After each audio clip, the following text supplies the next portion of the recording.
Hi, I'm John McAuliffe, the Chief Marketing Officer for VFM Leonardo, and welcome to the VTV channel.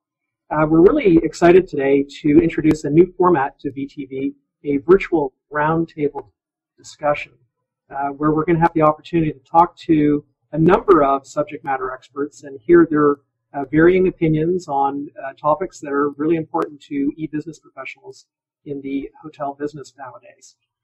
The three panelists that we have today joining us are Jake First from Foursquare. Jake, welcome to VTV. Thank you. It's great to be here. Jake is with the business development team at Foursquare, where he works on building strategic partnerships with organizations. In fact, he works with VFM Leonardo on expanding our vBrochure product into their social location-based channel. Also joining us today is Daniel Edward Craig. Daniel, welcome to VTV. Thank you.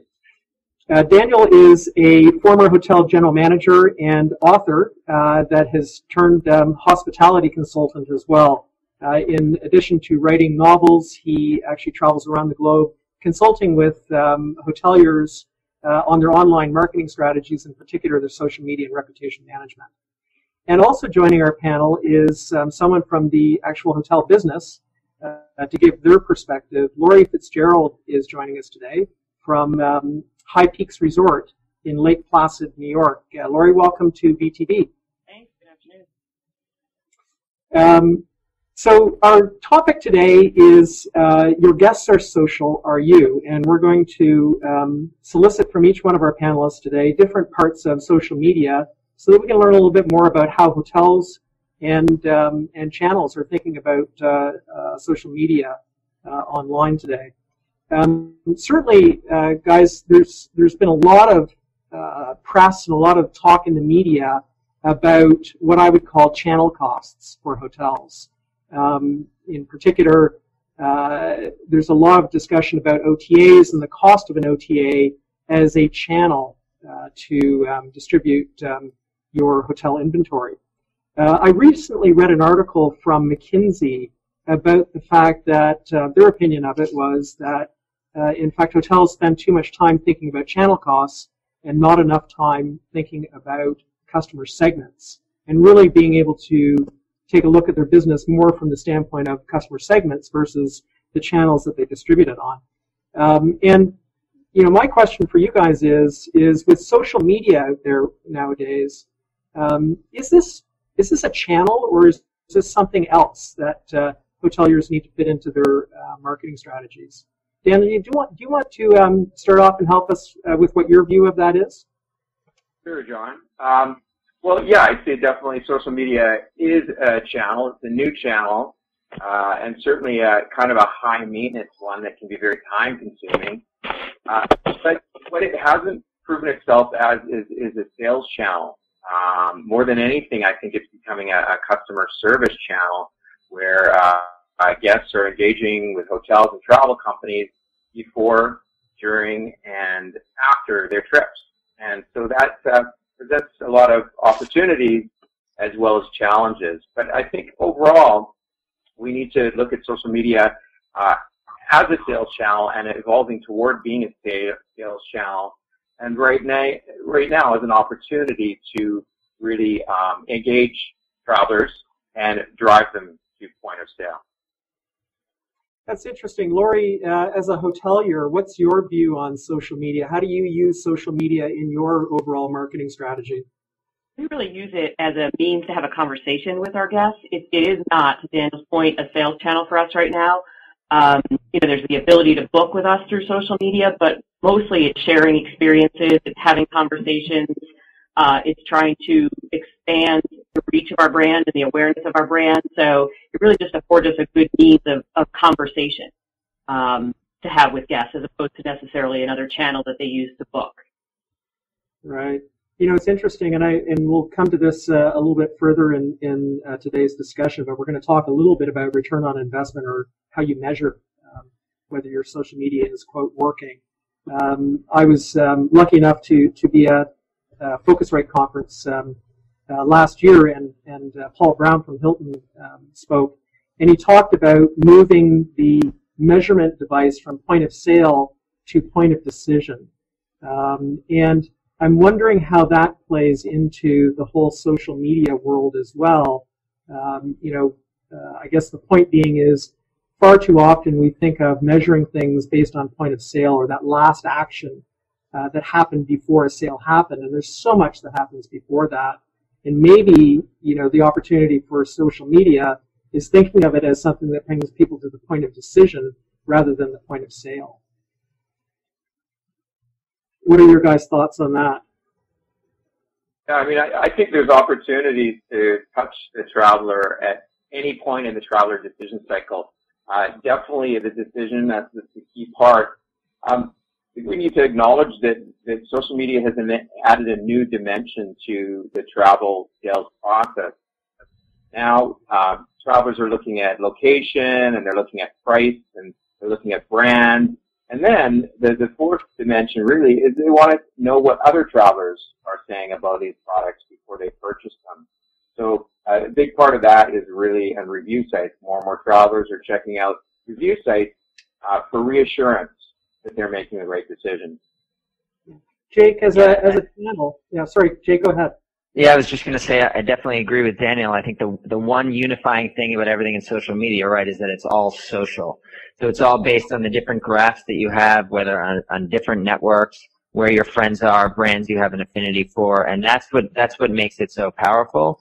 Is that when a friend tells you something is interesting, it actually means a lot more than a stranger does. And we focus a lot on that at Foursquare around discovery. Of course, everything we do is around location. But the places that your friends have been before tells you a lot more about what you might like to do than where a stranger has been. So we're very much think about social search. It's really valuable as it relates to things like that you talked about, the point of decision. So if you're to, some channels you can search for a term. Maybe you search for hotel on Google. You're going to get the same results whether I search or Daniel searches. But on Foursquare, if you search for hotel within a given city, you're going to get very different results. And that's based on the places you've been before, the places I'm friends with, the brands I have an affinity for. And that's what we definitely you can have a big change. We think there's a real big shift. And even sites like Google are moving towards this, of showing you results which are really personalized. Yeah, and I think, Lori, as a hotelier, how do you think that would help you out? I think it does. A good example, our hotel is an independently branded hotel, and we switched from being a branded hotel back in 2008. And one of the ways that we began to build our customer base was through Facebook and through a program that we called fanfares. And those fanfares were deals that we did around contests or events that were discount deals and special offers, but it allowed people who were already familiar with the hotel to invite their friends to come and try out this new product. And so it was a really effective way for us to build our customer base at the outset. The challenge we have now is that there is a huge base of Facebook fans who only want fanfares. So we've created a bit of a monster, but it was a great way to build the brand awareness initially through exactly what Jake is saying, that word of mouth. Right. So that brings me to another thought as well, Lori. There's a lot of channels, if you will, in social media. What do you incorporate, or what networks do you incorporate into your social media strategy, and why? We do a lot of Facebook, obviously, because we have a pretty highly engaged following there. We're on TripAdvisor. We're responding to TripAdvisor because we're very closely trying to manage what the customer experience is, and then making sure that we do everything we can if something negative does come up to make sure that it doesn't affect multiple potential guests from there on out. We do some Twitter, and we are trying to really enhance what we do with Flickr and YouTube, and are hoping we're in the process of developing a new website that we're hoping is going to better engage those two channels for us as well. We use Foursquare. We're signed up, but I think it's more for our restaurant than it is for our hotel right now, because I'm still trying to understand the value and the time there. But we also understand that we need to be getting more Google reviews in order to help with our search strategy too. So, right. Well, hopefully we'll be able to get Jake to help you out with that on this call. But before we do get to that, Daniel, is this consistent with what you're seeing other hoteliers doing as well? Yeah, I'd say, I mean, every property is different. It depends on the resources that you have available, whether you're an early adopter or a late adopter. But for the most part, I recommend that the first priority when it comes to social media is a review site. Really monitoring, reacting, responding to reviews, because that's where travelers are going to shop and going to make decisions. They're going to sites like Facebook mostly to socialize. They're not actively shopping. So it's important to engage travelers and monitor and participate in Facebook. But I think the first priority needs to be the review site. And then if you have time left over, maybe some Twitter. Foursquare can be great, especially if you're in an urban area, you have a bit of a younger clientele. It's a great way to offer incentives for new customers and rewards for continued customers. But I always recommend choosing a few platforms and doing them extremely well rather than trying to be all things to all platforms. Right, and that's always the marketer's dilemma, isn't it? There's so much to do out there, and really being able to focus your efforts on something and do a great job at it. You know, Jake, what are you seeing out there from the standpoint of people that you're working with from a hotel perspective with Foursquare? Sure, yeah. First of all, I completely agree. I think it's crucial that you focus in on where your customers are and where you can make a difference with them, and make sure that you have really a unique objective for each channel that you want to get across. What you want to do on Twitter is going to be very different from what you want to do on Facebook, and it's going to be different than what you want to do on Foursquare. And with Foursquare, it's really all about location, right? We're about using technology tools to make the real world easier to use. And we're a mobile-first platform that your guests are going to be using when they pull out their phone and they want to know something to do, or they want to know what's happening nearby. There's two, I think, great ways for hotels to use Foursquare. One is to focus on promoting loyalty and driving spend. And then the second one is to promote engagement, whether a user is actually at your hotel, or they're near your hotel, or they're nowhere near your hotel. So the first one, loyalty, Lori talked about this a little bit with that she's using Foursquare for the restaurant on her property. Foursquare offers a way for anyone who has claimed their location on Foursquare to offer deals, we call them specials, at no cost to their customers. And we can focus on acquiring new customers who've never been to your place before, or you can focus on the other end of the spectrum of rewarding loyal customers for coming back to your place multiple times. And we leave this as like an open, we have a bunch of different types of specials which you can do based on whatever your personal objectives are. For hotels, I think a big question is, where do I want to be driving people when they're here?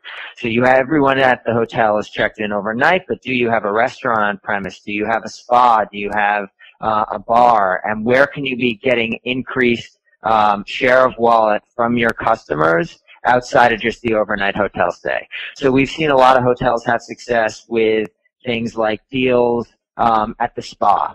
You can think about that as a perishable product, right? An empty bed, an empty massage bed, when you have a masseuse on staff, that's a perishable good, right? You don't fill that spot during an hour, that's lost revenue. So actually offering a discount to someone in real time to come and fill that bed, that's actually a profit maximizing decision, right, even though you're discounting. And then we have plenty of other people who are not at all focused on discounts. You know, we work with a lot of high-end brands like the Ritz and Four Seasons, who are both very active on Foursquare. They have no interest in discounts whatsoever. They focus on things like freebies, like great rewards for people to show them, to thank them for their loyalty. So come and check in 4 times, you get a free night at valet parking. Or when you get to your room, you get a little gift from the staff like you would for a VIP guest. And then the second bucket, which I didn't touch on, is really engagement. And this is where I think a lot of merchants don't really realize an interesting way to use Foursquare. You can create a branded page on Foursquare. And then users can follow that page just like they would follow your Twitter account or like your Facebook page. And when they do, they're opting in to get content from that brand pushed to their phone when it's locationally relevant. So the Ritz uses this as a way to extend their concierge services and really take that idea of the Ritz way of living and connect with people when it's most relevant to them, even if they're not at the hotel. So if you follow the Ritz, then when you're out and about exploring the city near where one of their hotels is or not near, you may get a little tip from the concierge that says, which you think about them as like insider information. Right. So how would that differ from following the Ritz on a Twitter account, for example? So everything with Foursquare is about location. So I may follow the Ritz on Twitter, and they may push out a message about a deal at their location in Miami or a special concert that's happening there. If I'm in New York, that's not particularly relevant to me. But if I'm following them on Foursquare, I only see that content when I'm near, really right in front of where that actually thing is happening. Right. Okay. And so it sounds like, you know, I think it was Google that published a report that talked about the different stages that consumers go through before they book travel online.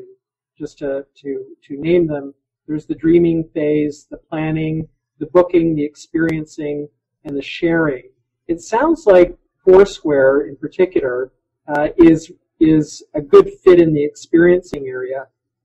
Is there a use for Foursquare in those other stages of the shopping cycle? And if there's not, what social media channels are good to reach people and engage them at that planning stage and that shopping stage versus the actual experiencing it? And I'd love to open that up to all three of you guys.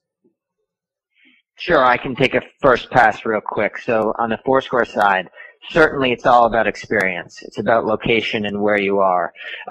But you think about each of those experiences that someone has and check-ins on Foursquare. We have over 1.5 billion check-ins that have happened on Foursquare. Think about those each as a data point, which gets recycled and makes the system smarter.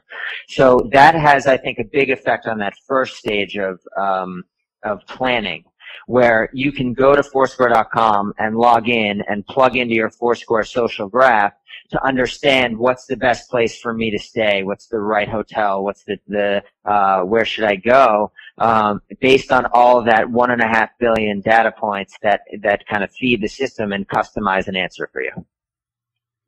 Well, and I think for us, what the channels that'll help us, because part of what we're trying to sell is an experience. You know, there's a big lack of awareness of Lake Placid and the things that there are to do here, and there are literally hundreds of things you could do on any given day. So being able to, through video or through images, be able to share those kinds of experiences to help with the dreaming phase is we think a good thing, and that's the direction that we're really going to push for. We talked a bit about Pinterest and doing you know, the pinup boards and being able to share those experiences, because then you can see what you can do here, and it tells you that you should maybe come to Lake Placid as opposed to some other lake or mountain community for your vacation at the outset. Right. Daniel, what's your experience with different channels and how they impact the different stages of shopping? Yeah, I think that social media has applications in all phases of the decision cycle, from experience or from the initial dreaming. I think many travelers now get their ideas from, as Jake was mentioning earlier, from friends or people within their social networks, just through their bragging by saying where they are on Facebook, posting pictures, etc. And then, of course, when people do want to start researching, I think the important thing, of course, is that our businesses are found, and people tend to go on Google or another search engine to search, and we want to be found. But at this stage, it's more about inbound marketing than more about being found by travelers than finding them. And so social media plays a huge role. It's playing more and more of a role in search.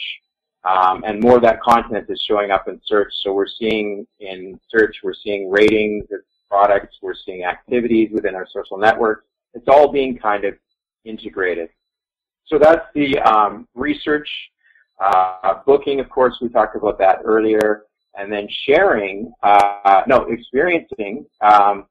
more and more people are using social networks to talk about what they're doing while they're on property. That can be good, and sometimes that can be negative feedback, but it is an opportunity to engage. We need to monitor it. And finally, sharing, of course, the after property reviews, the posting of photos, etc. We want to do everything we can to encourage our guests to share that and to make sure what they're sharing is positive and is going to compel other travelers to want to do the same thing. This has been great information. Before we end our session today, guys, I have one question that I want to ask each one of you, and I'm going to start with you, Lori. What have you found to be the most difficult part of managing your social media strategy? I think it's twofold. One is certainly the issue of time and how much time do you invest in it and which channels do you choose to invest that time in. And I think everyone experiences that problem. The other thing is to go back to the whole fanfare idea, where now we've been figuring out how do we make it attractive still to our fans without it being all about discounts and free offers, and then getting them to share back. Right. Daniel, what are you seeing that with the hotel customers that you're consulting with, what are their biggest challenges with their social media strategies? I agree with Lori. I think it really comes down to time, and just there's so much activity, so much hype, so many different platforms. Where do you spend your time? And I think it's a real challenge. It's overwhelming. And I always recommend that social media is best handled on property, because if you're farming it out, it really defeats the purpose of social media, which is to get closer to your guests. But when it comes to strategy and understanding what's new and what's important and what you can ignore and what you need to get on top of right away, I think it really helps to have a company that specializes in social media to be a strategic advisor. Right. So, sorry, before we go on to Jake, and I think you may have mentioned it earlier in our session today, Daniel, but if you were to give a hotelier advice, is there, it seems like Lori and yourself both agree that resources are one of the biggest issues. What channels or what networks would you have a hotelier focus on first before they moved on to other things? Or is there one? Or is every hotel different? Sure. TripAdvisor, I think for hotels, it's the number one. It's still, there's been so many different platforms, etc., but TripAdvisor continues to dominate and really influence decisions, whether you like it or not. And so I think that needs to be the primary focus, monitoring, listening to the feedback, responding to it, and actually reacting to it, using it to guide decisions. And then reviews in general, and I think that needs to be the number one priority. And then Facebook, of course, because there's just so many people using it.